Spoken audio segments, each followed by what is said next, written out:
এইটা হচ্ছে নিও ফ্যাসিজম, এইটা হচ্ছে নিও ব্রুটালিজম, এইটা হচ্ছে নিও রেসিজম, এবং এইটা হচ্ছে নতুন ভণ্ডবস্তু। এই ভণ্ডামি বন্ধ করতে হবে বাংলাদেশ থেকে। এইসব দিয়ে হাঁসের মাংস খাওয়া, দুর্নীতি করা, এইসব দিয়ে অস্ত্র হাতে প্লেনে ওঠা, এগুলা বন্ধ করা যাবে না। তারা মূলত রাজনৈতিক উদ্দেশ্যে কাজগুলি করছেন। তারা মূলত এই জন্য করছেন যে বাংলাদেশে যাতে নির্বাচন না হয়, বাংলাদেশে যাতে গণতন্ত্র না আসে, বাংলাদেশে যাতে মানুষ গণতন্ত্রের পক্ষে যারা কথা বলে, যারা নির্বাচন চায়, তাদের মুখ বন্ধ করা যায়। তারা চেষ্টা করছেন, আওয়ামী লীগকে তাড়িয়েছেন, তারা বিএনপিকেও তাড়াবেন। তারা একটা বেইজ্জতির বাংলাদেশ তৈরি করতে চায়। তারা সারা বাংলাদেশ শুধু না, তারা সারা পৃথিবীকে দেখাতে চায় যে বাংলাদেশ একটা বেয়াদবের দেশ। সেদিন এরা ছাত্রলীগের গণরুমে লুকিয়ে থেকে ছাত্রলীগ সেজে মানুষের উপরে নির্যাতন করেছে। আজকেও তারা সেই নির্যাতনই করছে। এরা যখন ছাত্রলীগের ভিতরে থাকে তখনও নির্যাতনকারী, এরা যখন নিজেরা দল বানায় তখনও নির্যাতনকারী। বাংলাদেশে জন্ম নিয়েছে, এই বাংলাদেশ আমাদের, এই বাংলাদেশ কারো বাপের না। I challenge everybody to face me, face to face, and to debate me. I challenge everybody living who can speak in Bangla. Bangla যে কথা বলে, বাঙালির রক্ত যার গায়ে আছে, আমি চ্যালেঞ্জ করতে চাই, আমাকে বিতর্কে ফেস করেন। আমরা জেনে যাচ্ছি কারা ভণ্ড, কারা প্রতারক, কারা চোর, কারা বাটপার, এবং একদল চোর বাটপার পালিয়ে গিয়েছে, আরেক দল তাদের নিজের চেহারা উন্মোচিত হচ্ছে। কারা বাংলাদেশের ধ্বংস চায় আমরা সেটা জেনে যাচ্ছি, এবং এই জেনে যাওয়াটা খুবই জরুরি। আমন্ত্রণ জানাচ্ছি প্রিয় দর্শক, মানচিত্র নিয়মিত আয়োজন কথোপকথনে 15ই আগস্ট বঙ্গবন্ধুর হত্যা দিবস, তার মৃত্যু দিবসকে কেন্দ্র করে আমরা দেখলাম যে সামাজিক যোগাযোগ মাধ্যমে একটা নীরব বিপ্লব ঘটে গেছে, এবং যারা স্ট্যাটাস দিয়েছেন বঙ্গবন্ধুকে শ্রদ্ধায় হৃদয়ের সম্পূর্ণ ভালোবাসা উজাড় করে দিয়ে, তাদের অনেককে এখন বলা হচ্ছে কালচারাল ফ্যাসিস্ট। কেন এমনটা ঘটছে? শোক জানানো যাবে না, কথা বলা যাবে না, ফেসবুকে একটা স্ট্যাটাস দেওয়া যাবে না। আমরা আসলে কোথায় আছি এই বিষয়ে কথা বলবো। যিনি এর মধ্যে কালচারাল ফ্যাসিস্ট হিসেবে অন্যতম হিসেবে চিহ্নিত হয়েছেন, গণমাধ্যম ব্যক্তিত্ব, চিকিৎসক ডাক্তার আব্দুল মুত্তুর স্যার আমাদের সঙ্গে রয়েছেন। ডাক্তার আব্দুল মুত্তুর স্যার, আপনাকে স্বাগত জানাচ্ছি। আপনার কাছে জানতে চাইবো আসলে এমনটা কেন ঘটছে, কারা করছে, উদ্দেশ্য কি। তার আগে আমি দর্শকদের উদ্দেশ্যে আপনার যে আবেগঘন ছোট্ট একটি স্ট্যাটাস দিয়েছিলেন 15ই আগস্ট রাতে, সেটি একটু দর্শকদের উদ্দেশ্যে আমি পড়ে শোনাতে চাই।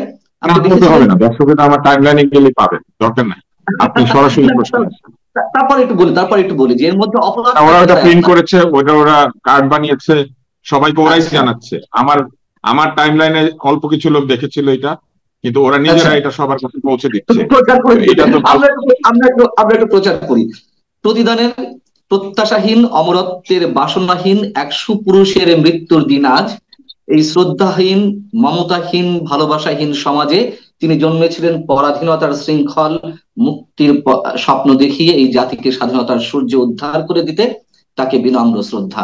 এটি হচ্ছে আপনার অপরাধ, এবং আপনি নব্য ফ্যাসিস্ট হিসেবে চিহ্নিত হয়েছেন, কালচারাল ফ্যাসিস্ট। কেন এমনটা হচ্ছে? কারণ অযৌক্তিক ফ্যাসিবাদী একটি সমাজ তৈরি করার প্রক্রিয়া বাংলাদেশে চলছে। বাংলাদেশে নিও ফ্যাসিজম তৈরি হচ্ছে, যে নিও ফ্যাসিজম ঘোষণা দিয়েছিল যে তারা কথা বলার স্বাধীনতা দিবে, কিন্তু তারা যে কথা বলার স্বাধীনতা দিচ্ছে না সেটা তারা নিজেরাই প্রমাণ করছে। এই নিও ফ্যাসিস্টরা শুধু যে কথা বলার স্বাধীনতা দিচ্ছে তাই নয়, এরা বাংলাদেশের সর্বত্র মবতন্ত্র স্থাপন করেছে। এরা বাংলাদেশের সবখানে দুর্নীতিকে আরো মানুষের ঘরের মধ্যে ঢুকিয়ে দিয়েছে, মানুষের বাড়িতে ঢুকে চাঁদা নিয়ে আসছে। এরা হাঁসের মাংস খাওয়ার নাম করে নীলা মার্কেটে যাচ্ছে, এরা হাঁসের মাংস না পেলে সেখান থেকে ওয়েস্টিনে যাচ্ছে, এরা সকাল বিকাল মিথ্যা কথা বলছে, এরা স্ট্যান্ডার্ড চার্টার্ড ব্যাংকের যে ব্যাংক স্টেটমেন্ট সেটাকে নকল করছে। এরা শেখ হাসিনা এবং সিপি গ্যাংকে যেসব কারণে দোষী করত, এরা তার চাইতে দ্বিগুণ এবং তিনগুণ কুকাজ নিয়ে ঝাঁপিয়ে পড়েছে। ফলে এই নিও ফ্যাসিজম কায়েম করার প্রক্রিয়া হচ্ছে এটা। আমি আপনাদেরকে মনে করিয়ে দিই, আমি আবরার ফাহাদের হত্যার সময় কথা বলেছি, আমি বিশ্বজিতের হত্যার সময় কথা বলেছি, আমি বিভিন্ন অনিয়ম নিয়ে কথা বলেছি, আমি ই ভ্যালি যে চুরি করছিল সেটা নিয়ে কথা বলেছি, আমি এস আলমকে নিয়ে কথা বলেছি, আমি প্রতিটি নির্বাচনের অনিয়ম নিয়ে কথা বলেছি, আমি হেলমেট বাহিনী দিয়ে নির্যাতন এই প্রসঙ্গে আমি ছাত্রলীগের সভাপতিকে প্রশ্ন করেছি এবং তাকে ইন্টারভিউ করেছি। আমি স্বয়ং কোটা আন্দোলনের সময় এবং নিরাপদ সড়ক চাই আন্দোলনের সময় আমি রাস্তায় গিয়েছি, এবং এইবারও 19শে জুলাই যখন এই অধিকাংশ ছেলেপেলে এবং তাদের লোকেরা গর্তের মধ্যে ছিল, যখন আজকের এই সরকারের অধিকাংশ উপদেষ্টা গর্তের মধ্যে ছিলেন, আমি এবং আসিফ নজরুল এবং অন্যরা আমরা 19শে জুলাই দাঁড়িয়ে শাহবাগের মোড়ে বক্তৃতা দিয়েছি। অতএব আমাকে ফ্যাসিস্ট বলা মানে আরেকটা মিথ্যাচার, এবং সেই মিথ্যাচার করে তারা এটাই প্রমাণ করছেন যে তারা আসলে বাক স্বাধীনতা রোধ করতে চান, তারা আসলে মানুষের শ্রদ্ধা প্রকাশকে বন্ধ করতে চান, তারা আমি কাকে মনে করবো এবং কাকে মনে করবো না এই জায়গাতেও আমার উপরে তাদের নির্দেশ আদেশ কিংবা তাদের মতামত চাপিয়ে দিতে চান। এইটা হচ্ছে নিও ফ্যাসিজম, এইটা হচ্ছে নিও ব্রুটালিজম, এইটা হচ্ছে নিও রেসিজম, এবং এইটা হচ্ছে নতুন ভণ্ডবস্তু। এই ভণ্ডামি বন্ধ করতে হবে বাংলাদেশ থেকে।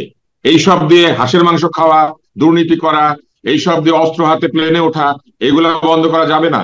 সরকার থেকে পাচক পাওয়ার পর রাতে তাকে খাবার দেওয়ার কেউ নাই, এইসব কথা বলে এইসব জিনিস ঢাকা যাবে না। বাংলাদেশ যদি সত্যি পরিবর্তিত হতে হয় তাহলে এই পরিবর্তনের অংশীদার আমরা সবাই, এবং সেই পরিবর্তনের বিরুদ্ধে যারা তারাই এই কাজগুলি করছে। আমাদেরকে কেন বারবার এটি প্রমাণ করতে হচ্ছে? আওয়ামী লীগের সময় যখন আমরা কথা বলেছি, আওয়ামী লীগের বিভিন্ন অপকর্মের বিরুদ্ধে আমরা সরব ছিলাম, আমাদেরকে বানিয়ে দেওয়া হলো বিএনপি জামাতের দালাল। এখন আবার এই সরকারের বিভিন্ন অপকর্মের বিরুদ্ধে, অনিয়মের বিরুদ্ধে কথা বলছি, আমাদেরকে বানিয়ে দেওয়া হচ্ছে ফ্যাসিবাদের দোসর। আবার নতুন শব্দ আপনার মতন কিছু মানুষের গায়ে ট্যাগ লাগিয়ে দেওয়া হচ্ছে কালচারাল ফ্যাসিস্ট। কেন আমাদেরকে আমাদেরকে তুলনাটি টানতে হবে? কেন আমরা এটি মানে তারা বুঝে নিতে চাইবে না যে আমরা যে কোনো অপকর্মের বিরুদ্ধে কথা বলি? কেন তাদেরকে এতে ধরে নিতে হচ্ছে যখন যার বিরুদ্ধে কথা হচ্ছে তখন আমরা অপোজিট সাইডে দালাল? আমি সহজভাবে একটি প্রশ্ন করতে চাই। এই সরকারের আইন উপদেষ্টা উনি আমার অত্যন্ত ঘনিষ্ঠ। উনি 2024 বাদ দিলে অতীতে বহু বছর এই 15ই আগস্টে বঙ্গবন্ধুকে স্মরণ করেছেন। তাহলে আমি যদি কালচারাল ফ্যাসিস্ট হই, উনি আমার চাইতে বড় কালচারাল ফ্যাসিস্ট, এবং উনি উনি আমার চাইতে বড় কালচারাল ফ্যাসিস্ট। এই সরকারের সংস্কৃতি উপদেষ্টা, উনি আমার চাইতে বহু আগে বঙ্গবন্ধুকে বিভিন্ন সময় ফেসবুকে স্মরণ করেছেন। এমনকি এই 32 নম্বর যখন ভাঙা হয়েছিল, উনি উপদেষ্টা হওয়ার আগে বলেছিলেন এই অন্তর্বর্তী সরকারের প্রথম দায়িত্ব হওয়া উচিত 32 নম্বর মেরামত করা। উনি তাহলে আমার চাইতে আরো বড় কালচারাল ফ্যাসিস্ট। সরকারের মধ্যে কালচারাল ফ্যাসিস্ট রেখে আমাকে কালচারাল ফ্যাসিস্ট বা আমাদের মতো লোকজনকে কালচারাল ফ্যাসিস্ট বলা হচ্ছে একটি ষড়যন্ত্রের অংশ। যে ষড়যন্ত্রের মধ্যে দিয়ে তারা নির্বাচন বন্ধ করতে চায়, যে ষড়যন্ত্রের মধ্যে দিয়ে তারা যে চাঁদাবাজি এবং মপতন্ত্র স্থাপন করেছে, সেই মপতন্ত্র এবং চাঁদাবাজির সুবিধা নিতে চায়। তারা সকলকে চুপ করিয়ে দিয়ে তারা শুধু একা কথা বলবে, তারা রাস্তাঘাটে জুতা হাতে ঘুরবে, তারা রাস্তাঘাটে মানুষজনকে অপমান করবে, তারা রাস্তাঘাটে মানুষজনের উপর ঝাঁপিয়ে পড়বে। এই মপতান্ত্রিক বাংলাদেশ, সাধারণ মানুষের জন্য অনিরাপদ বাংলাদেশ তৈরি করার ষড়যন্ত্রের অংশ হচ্ছে এইগুলি। যদি তারা সত্যি জুতা মারতে চায় তাহলে তারা যাক, বছরের পর বছর যারা বঙ্গবন্ধুকে স্মরণ করেছেন তাদের ওইখানে যাক, তারা তো উপদেষ্টা আজকে, এবং এই কথাগুলি আজকে বলতেই হবে। যখন আমাদের উপরে এই ধরনের অপবাদ কিংবা অভিযোগ আসবে, তাহলে সেই অপবাদ এবং অভিযোগের অংশীদার ওই 19 তারিখে 19শে জুলাই আমার পাশে দাঁড়িয়ে যখন আসিফ নজরুল বক্তৃতা দিয়েছিলেন, ওই একই রকম অংশীদার তিনিও, এবং মুজিব ছবিতে যারা অভিনয় করেছেন এই একই ধরনের অংশীদার তারাও। হ্যাঁ, আমরা জানি না কে কোথাও অভিনয় করেছেন, কে কার কাছ থেকে 1 টাকা নিয়েছেন আর কে কার কাছ থেকে টাকা নেন নাই। বরং আমি গর্ব করে বলতে পারি যে আমি নন প্রফেশনালি কারো কাছ থেকে, বাংলাদেশের কোন সরকারের কাছ থেকে আমি কোনোদিন কোনো সুবিধা নিই নাই। পারলে প্রমাণ করুক। ক্ষোভ জানানো যাবে না বঙ্গবন্ধুর মতন একজন ব্যক্তিত্বের প্রতি, কেউ আওয়ামী লীগ করুক আর না করুক। আমার দেখা তুষার, আমি 15ই আগস্ট গভীর রাত পর্যন্ত জেগেছিলাম। রাত 2টা 21 মিনিটের কথা আপনাকে বলছি। আমি যখন ফেসবুকে ঢুকলাম, মানুষের প্রোফাইল, মানুষের টাইম লাইন ফেসবুক গুলোর মানে সয়লাব হয়ে গেছে বঙ্গবন্ধুর প্রতি শ্রদ্ধা জানানোতে। মানুষের যে আবেগের তাড়না আমি দেখেছি, আপনারা নিশ্চয়ই খেয়াল করেছেন। যারা আওয়ামী লীগ করে না তারাও এবার স্ট্যাটাস দিয়েছে, শোক প্রকাশ করেছেন। শুধুমাত্র যে সরকারের যে বারবার করি না, পান্না আমি নিজেই তো আওয়ামী লীগ করি না, আমি কোনোদিন আওয়ামী লীগ করি নাই। আমি সেই 92 সালে ছাত্রলীগ করেছিলাম এবং সেটা আমি পরিষ্কারভাবে সবাই জানে। এবং 92 সালে যে আমি সেই সম্পর্ক ত্যাগ করেছি, এরপরে কোনোদিন কোনো জায়গাতে আমি দলের সঙ্গে কোনো কাজে সম্পৃক্ত ছিলাম না। তাহলে এবং যারা স্ট্যাটাস দিয়েছে অধিকাংশ লোক কোন দলীয় রাজনীতি তো দূরের কথা, রাজনীতির সাথে সম্পৃক্ত না। এখানে যে ঘটনাটি ঘটেছে সেটা পরিষ্কার। এখানে কয়েকটা বিষয় রয়েছে। একটি হচ্ছে চুরি, দুর্নীতি, অন্যায়, এগুলাকে ঢেকে দিয়ে মানুষের দৃষ্টি অন্য জায়গাতে নেওয়ার জন্য। দ্বিতীয় কাজ তারা যেটি করেছে সেটি হচ্ছে তারা মানুষের মত প্রকাশের স্বাধীনতা এবং অধিকারে বাধা দিয়েছে। আপনি যে বাড়িটি ভেঙে ফেলেছেন, আপনি যে জায়গাটিকে ধ্বংস করে দিয়েছেন, সেই জায়গাতে কোনো সাধারণ নাগরিক যদি ফুল নিয়ে হাজির হয় তাতে বাধা দেওয়ার তো কোনো কথা নাই। সাধারণ নাগরিকের সঙ্গে ফুলদার সাথে রাজনীতি কিংবা আওয়ামী লীগের কোনো সম্পর্ক নাই। সেখানে যদি কেউ কোরআন শরীফ পাঠ করে, আপনি পৃথিবীর কোনো জায়গাতে কোরআন শরীফ পাঠে কাউকে বাধা দিতে পারেন না। কোরআন পাঠে বাধা দেওয়া হচ্ছে ইসলামের বিরুদ্ধাচরণ করা, ধর্মের বিরুদ্ধাচরণ করা এবং ধর্মের বিরুদ্ধে গিয়ে অবস্থান নেওয়া। কোরআন পাঠে কোনো মুসলিম কোথাও কাউকে বাধা দিতে পারেন। ফলে কেউ যদি সেখানে দোয়া পড়তে চান, তাকে বাধা দেওয়া হচ্ছে সরাসরি ধর্মের বিরুদ্ধাচরণ করা। এবং কেউ যদি সেখানে শ্রদ্ধা প্রকাশ করতে চান, সেটা হচ্ছে যার যার নাগরিক অধিকার। সেই নাগরিক অধিকারে কেন কেউ হস্তক্ষেপ করবে? একটা ভেঙে দেওয়া বাড়ি, যে বাড়িটার অলমোস্ট চিহ্ন নাই, সেই বাড়িতে গিয়ে যদি কেউ তার শোক প্রকাশ করতে চায়, সেখানে তারা কেন বাধা দিবেন? কবর জিয়ারত করায় বাধা আছে? আপনার যদি পরিচিত কেউ থাকেন, তার বাড়িতে তার মৃত্যুর দিনে যাওয়ায় বাধা আছে? এগুলা কি রাজনৈতিক কর্মকাণ্ড? এখানে কি আওয়ামী লীগ নিষিদ্ধকরণের সাথে এই রাজনৈতিক কর্মকাণ্ডের কোনো মিল আছে? কোনো মিল নাই। এবং তাদের কাছে সবচাইতে বড় নিরাপত্তাহীনতা তৈরি হচ্ছে এই জায়গাতে, যে তারা দেখেছেন সাধারণ মানুষের একজন ব্যক্তির প্রতি শ্রদ্ধা দিচ্ছেন। আমার স্ট্যাটাসটা আপনি পড়বেন, এখানে কোথাও কোনো ব্যক্তির নাম নাই। খুব সূক্ষ্মভাবে চিন্তা করেন, কোনো ব্যক্তির নাম নাই। তার মানে আমি যখন বলেছি সুপুরুষ, সুপুরুষ বললে তারা তাকে বুঝে। স্বাধীনতার সূর্য উদ্ধার করেছেন, এটা বললে তারা তাকে বুঝে। এই দিন তিনি মারা গিয়েছেন, এটা বললো তারা তাকেই বুঝে। আর যদি তারা তাকে নাই বুঝে, তাহলে তো আমার স্ট্যাটাসটা মিথ্যা। এই মিথ্যা স্ট্যাটাস নিয়ে তাদের এত চিন্তার কারণ কি? আমি যখন সুপুরুষ বলেছি, আমি যখন বলেছি সুপুরুষ, আমি যখন বলেছি যে প্রতিদানের আশা করে নাই, আমি যখন বলেছি এটা ভালোবাসাহীন মমতাহীন সমাজ, আমাদের সমাজ কি ভালোবাসা এবং মমতাহীন? তাহলে তারা স্বীকার করে নিয়েছেন যে আমি যে সমাজের কথা বলেছি সেটাই বাংলাদেশের সমাজ, যে সমাজে ভালোবাসা নাই, মমতা নাই, শ্রদ্ধা নাই, ইজ্জত নাই। এবং তারা এটাও স্বীকার করে নিয়েছে যে সুপুরুষ বললে তারাও তাকেই বুঝে। কোথাও যার নাম নাই, আপনি দেখেন একটা নামহীন স্ট্যাটাসকে তারা তার সঙ্গে যুক্ত করেছেন। তার মানে কি? তার মানে হচ্ছে তারা মূলত রাজনৈতিক উদ্দেশ্যে কাজগুলি করছেন। তারা মূলত এই জন্য করছেন যে বাংলাদেশে যাতে নির্বাচন না হয়, বাংলাদেশে যাতে গণতন্ত্র না আসে, বাংলাদেশে যাতে মানুষ গণতন্ত্রের পক্ষে যারা কথা বলে, যারা নির্বাচন চায়, তাদের মুখ বন্ধ করা যায়। তারা চেষ্টা করছেন, আওয়ামী লীগকে তাড়িয়েছেন, তারা বিএনপিকেও তাড়াবেন। শুধু তারা থাকবেন এবং রাস্তাঘাটে মানুষকে এইভাবে বেইজ্জত করবেন। এইটা হচ্ছে তাদের লক্ষ্য। তারা একটা বেইজ্জতির বাংলাদেশ তৈরি করতে চায়। তারা সারা বাংলাদেশ শুধু না, সারা পৃথিবীকে দেখাতে চায় যে বাংলাদেশ একটা বেয়াদবের দেশ। জীবিত বঙ্গবন্ধুর চেয়ে যেমন মৃত বঙ্গবন্ধু নিঃসন্দেহে অনেক বেশি শক্তিশালী, তাহলে 32 নম্বর যে ছিল, সেই 32 নম্বর তো এখন চিহ্ন পর্যন্ত নেই, একটা ধ্বংসস্তূপ। এই ধ্বংসস্তূপটাও তাদের কাছে আতঙ্কের কারণ। আপনি বলেন নারিকেল গাছগুলি ভেঙে ফেলেছে, বাড়ি ভাঙবে, ঠিক আছে বাড়ি ভাঙছে, আপনি ধরে নিলেন। নারিকেল গাছগুলোর কি দোষ ছিল? সেগুলোকে ভেঙেছে। এবং তারা কেন আতঙ্কিত, তারাই জানে। বঙ্গবন্ধু জীবিত না মৃত অবস্থায় শক্তিশালী, তাদের তো কিছু আসে যায় না আসলে। ওনার শক্তি বিচার করতে তো কেউ যাচ্ছে না। একজন মানুষের কিংবা একাধিক মানুষের এই বাংলাদেশে প্রতি তাদের অবদান আছে। তারা যদি ভাসানীকে স্মরণ করে, তাহলে ভাসানীর সবচেয়ে প্রিয় লোকটা কে? ভাসানী কার মুক্তির দাবিতে 69 সালে রাস্তায় নেমেছিলেন। তারা যদি সোহরাওয়ার্দীকে স্মরণ করে, সোহরাওয়ার্দী কাকে বলতো বা কাকে বলতো যে তার রাজনৈতিক পুত্র? তারা সোহরাওয়ার্দীকে স্মরণ করে, তারা ভাসানীকে স্মরণ করে। তাহলে ভাসানী আর সোহরাওয়ার্দী কাকে আদর করতো বা কাকে কাকে পছন্দ করতো? অতএব এগুলো হচ্ছে সিম্পল রাজনৈতিক শয়তানি, এবং সেই রাজনৈতিক শয়তানি করছে তারা। এবং এগুলো যারা করছে, তারা মূলত তাদের চেহারা প্রকাশিত করছে, যে তারা যে মুখে যে গণতন্ত্রের কথা বলে, মুখে যে উদারতার কথা বলে, তারা মুখে যে মানুষজনকে সম্মান করা কিংবা অসম্মানের রাজনীতি বন্ধ করার কথা বলে, তারা মূলত ওই রাজনীতি করতে এসেছে। তাদের সাথে পতিত আওয়ামী লীগের কোনো পার্থক্য নাই। পতিত আওয়ামী লীগ 16 বছর নির্যাতন করেছে, তাদের সামনে তাদের জীবনের 50 বছর হয়তো বাকি আছে, কারণ এদের তো বয়স কম।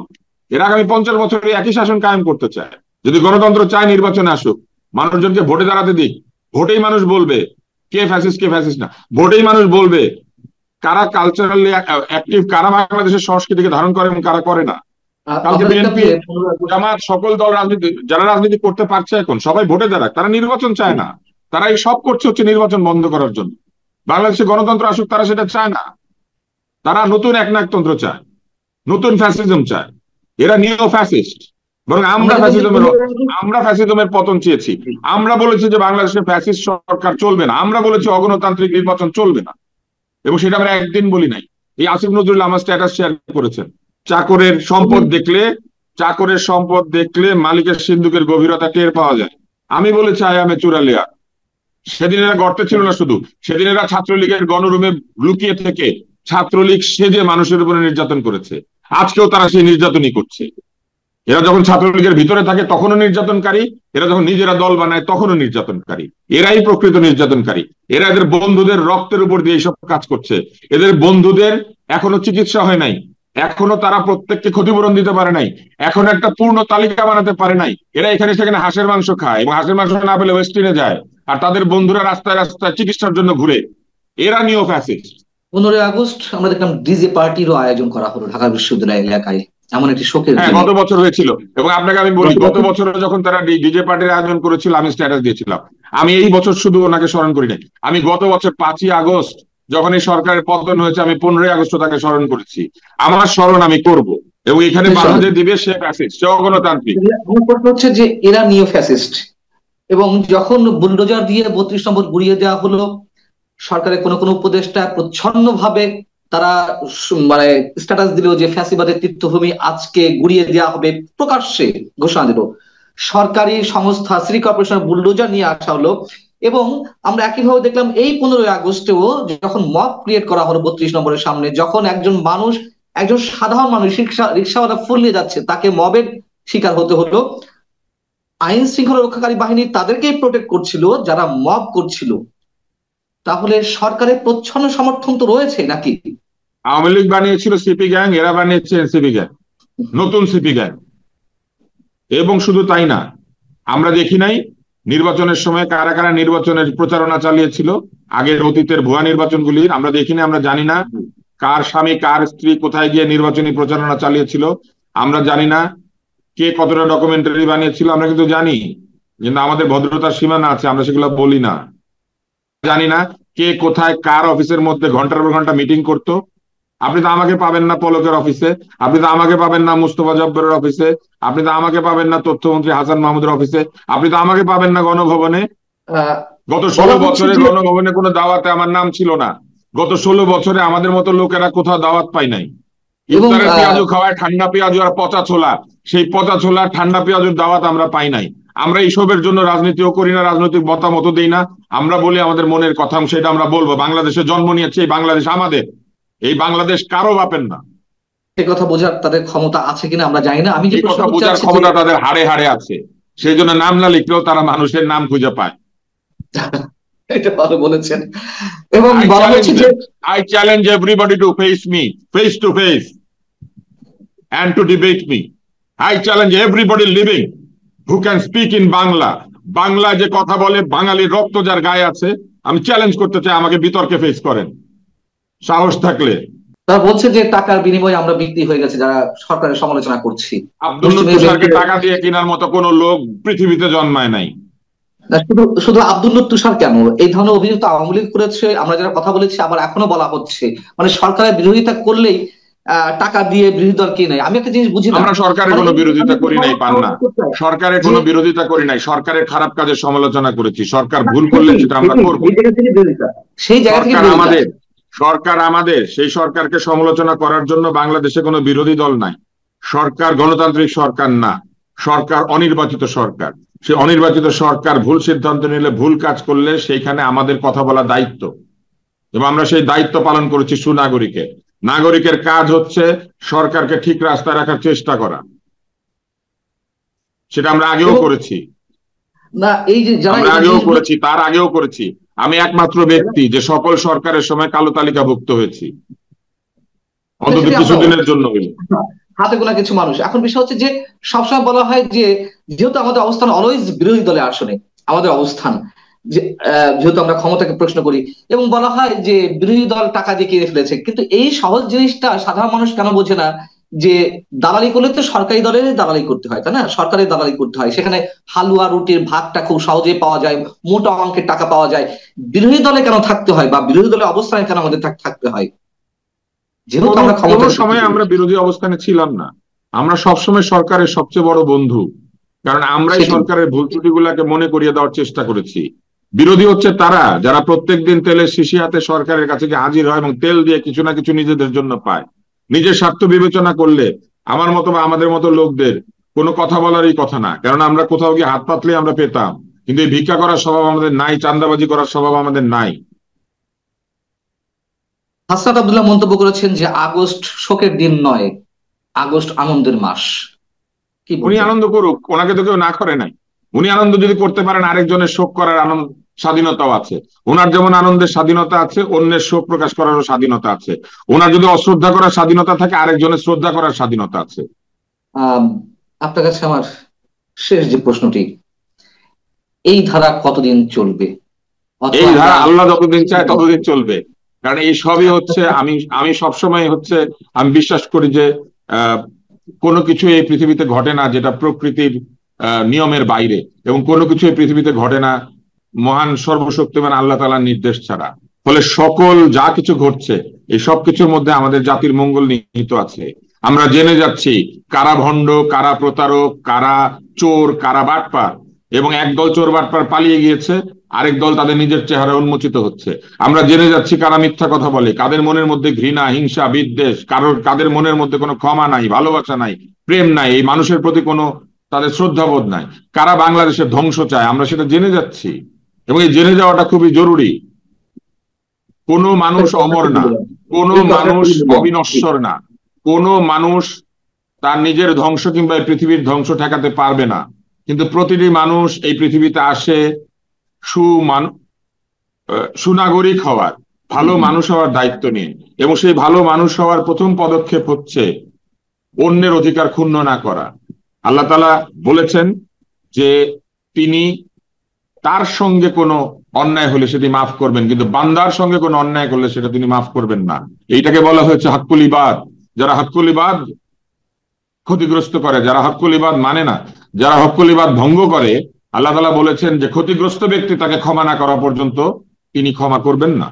ফলে আপনি যারা প্রথমে অন্যের অধিকার ক্ষুণ্ণ করে, যারা অন্যের মুখ চেপে ধরে, যারা অন্যকে অপমান করে, যারা অপমানের সংস্কৃতির মধ্যে দিয়ে এই বাংলাদেশকে একটি ঘৃণা বিদ্বেষপূর্ণ একটি জনপদে পরিণত করতে চায়, তাদের জন্য আমরা প্রার্থনা করতে পারি যে এরা বোঝে না, সক্রেটিসের মতো, যে এরা জানে না, যে এরা জানে না, এরা বোঝে না যে এরাই আসলে হিংসা করছে।